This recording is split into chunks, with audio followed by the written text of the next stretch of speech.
Brian Jarrell here for All Access MMA, and I have Aaron Hughes on the show now, who'll be fighting Miguel Cuevas next at CES 65. Aaron, how are you?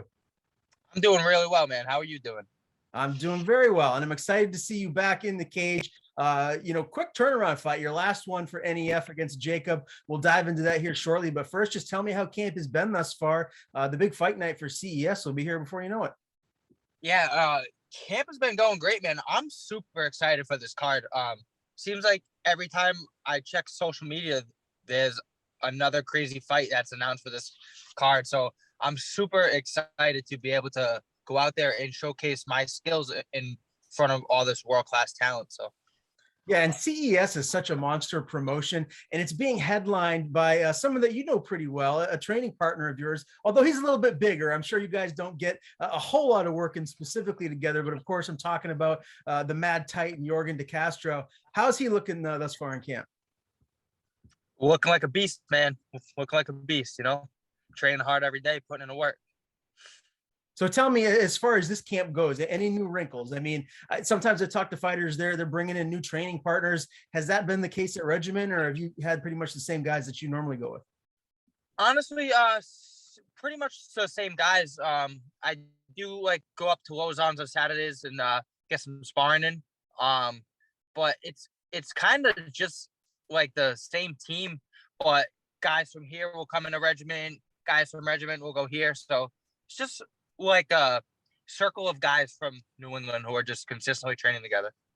Yeah, one of those guys, we talked about him a little bit before he went live. That's Mitch Raposo. He fought last night at Dana White's Contender Series. Unfortunately, that fight didn't go his way. We know that kid's got a bright future and that he'll be back. There's no doubt about that. Have you had a chance to talk to him afterwards? And just looking at the fight, I'm sure you watched it. What was your takeaway?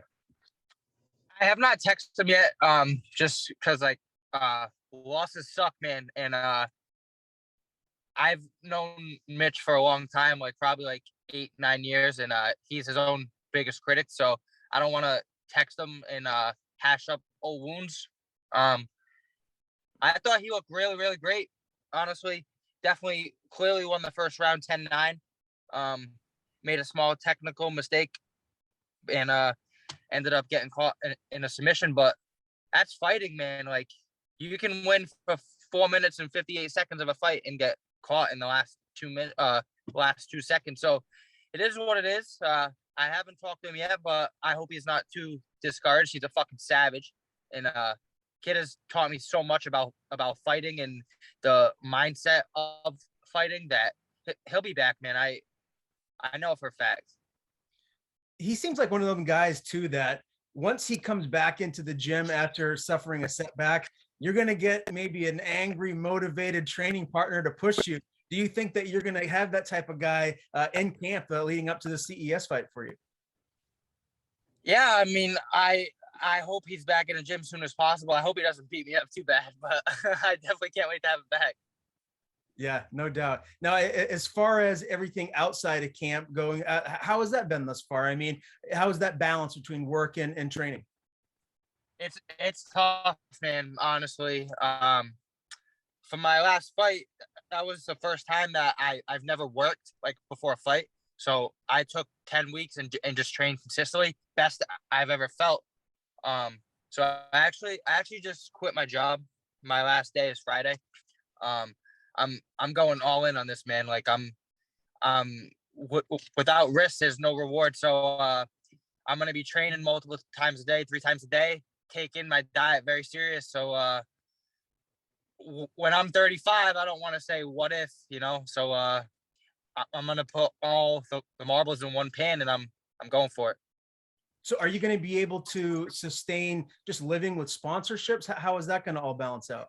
Yeah, I do like private, and I do have a part-time job that I can work if needed, but right now I'm not really worried about any of that. I'm just focused on the fight, and after the fight, we'll see what happens. How did this all come about? I'm assuming after the loss to Jacob Detmeyer at the NEF event in New Hampshire, maybe that sparked something inside of you. Tell me a little bit about, how you came to this decision to go all in, essentially. Yeah. Well, my last camp, I went out to Team Alpha Male for 2 weeks and just seeing how they train every day, 3 times a day, training like a fighter, living like a fighter, no distractions. And I felt it on fight night. Like it's the best I've ever felt. I was so confident, so prepared, so physically, mentally focused. And it's very hard working full time. I work a very stressful job. I go to school and I train twice a day. So it was becoming too much where I would like go to training and I would just not want to be there. So I was like, well, training will always come first for me. So that's something that I really wanted to focus on. And I know I have all the skills to make it to the next level. So why not go all in on it, you know? Yeah, no doubt, man. Well, that's definitely exciting to hear. Tell me, what is the takeaway from the setback to Detmeyer? I mean, obviously he's a tough opponent in himself, but looking at that fight, how do you break that down? I think the fight, I mean, quick fight, minute and 30 seconds, I got knocked out. I think I was a little bit too overconfident. I usually get really nervous before fights. I never sleep the night before. I slept great. I had no worries at all on fight day. I was like, I honestly thought I was gonna go in there and just run right through him. And unfortunately that wasn't the case. I was a little too overconfident. I didn't fight my game the way that I wanted to. And I made a few technical mistakes that I've already fixed in the gym. So something like that will not happen again.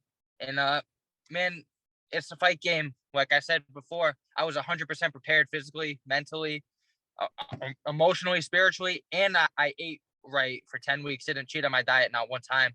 So I don't have any excuses. He was a better man that night, and it is what it is. On to the next. I was there cage side. I was doing the commentary for that event, NEF in New Hampshire, NEF 44. And I said, I believe during the commentary, I remember watching you. You were walking around before your fight. You had your headphones on, and you just looked dialed in and just really confident and motivated. And you said that you felt a little overconfident. Do you feel like maybe going out to Team Alpha Male and all the time and energy that you put into that? Is there a reason why you felt that way, or is there? I'm just, I guess, trying to figure out, I guess, your headspace as to why you were that way leading into the fight. I just felt so usually I get really nervous before fights, but this time I didn't cut any corners. Like I said, I ate completely right. I trained 3 times a day for 10 weeks. So I was just so prepared that it kind of led to that confidence. And I honestly just did not think that he was as skilled as I am. And hey, it's with the 4-ounce gloves, it only takes one shot. So yeah, it is what it is. But I'll never underestimate another opponent ever again. Is that a rematch that maybe you'd like to get down the line? Yeah, I would definitely like to run it back, whether it's local level, next level, whatever. But I'm not looking forward to that right now. Right now, I'm focused on my fight. That's in 4 weeks, and I'm ready to take on the next challenge. All right, man. Let's dive in. Let's talk about that. CES 65, Providence, Rhode Island. You got a teammate that's headlining the event. I imagine you guys are going to have probably a pretty big crew in attendance come fight night. We have 4 guys fighting, so yeah, we're gonna that place is gonna be probably sold out. It's gonna be wild. And obviously CES is on UFC Fight Pass, so that just adds another element to the eyeballs that you're going to be reaching, come fight night. How much does that excite you? Does that make you feel a little extra nervous, or are you just pumped to get in there and do your thing? I'm very excited for the challenge ahead, and yeah, I'm not sure if my fight will be on Fight Pass because there's a lot of other high level fights that are being on the card, but it definitely excites me. I mean, I started training 8 years ago. I got into the sport to be in the UFC, to be in Bellator, to be one of the best. So I need to learn to go out there and fight with all those eyes watching. So yeah, it definitely gives a little bit more excitement, but I'm definitely super excited, man. I cannot wait.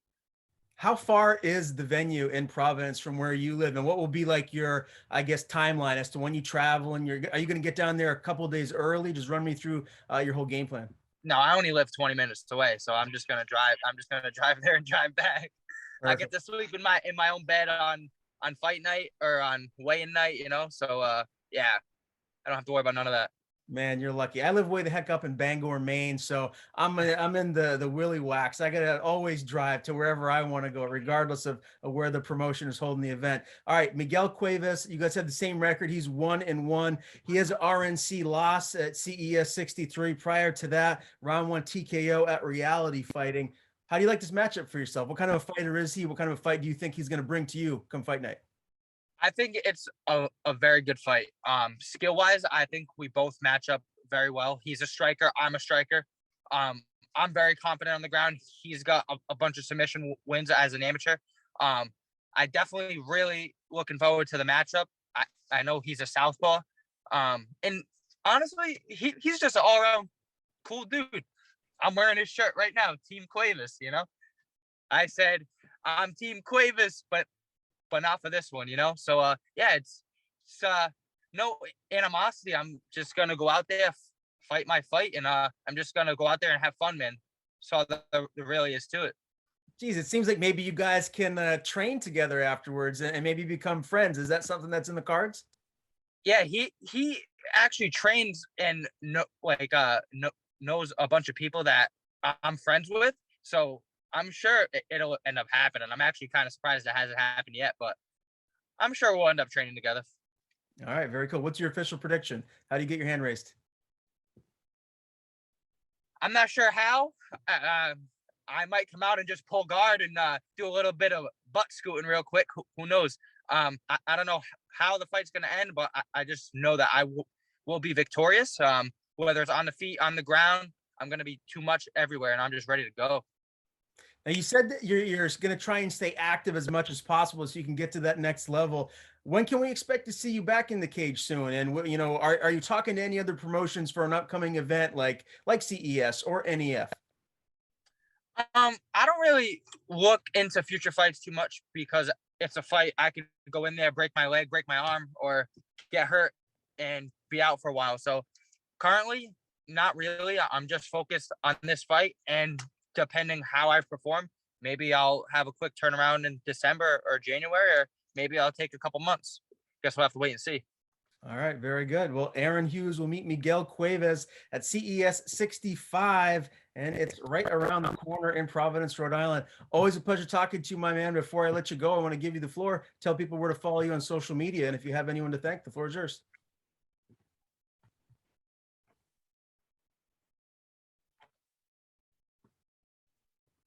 Yeah, of course. Follow it's Aaron145, Aaron145. Aaron. Shout out to all my fans. Shout out to Fall River. Shout out to Regiment Training Center. My friends and family who always support me. My sponsor, Ultimate Potential CBD. Yeah, and just November 7th is gonna be wild, man. Regiment Training Center's got 4 guys fighting. We're all gonna go out there, do our thing, and then party our asses off after.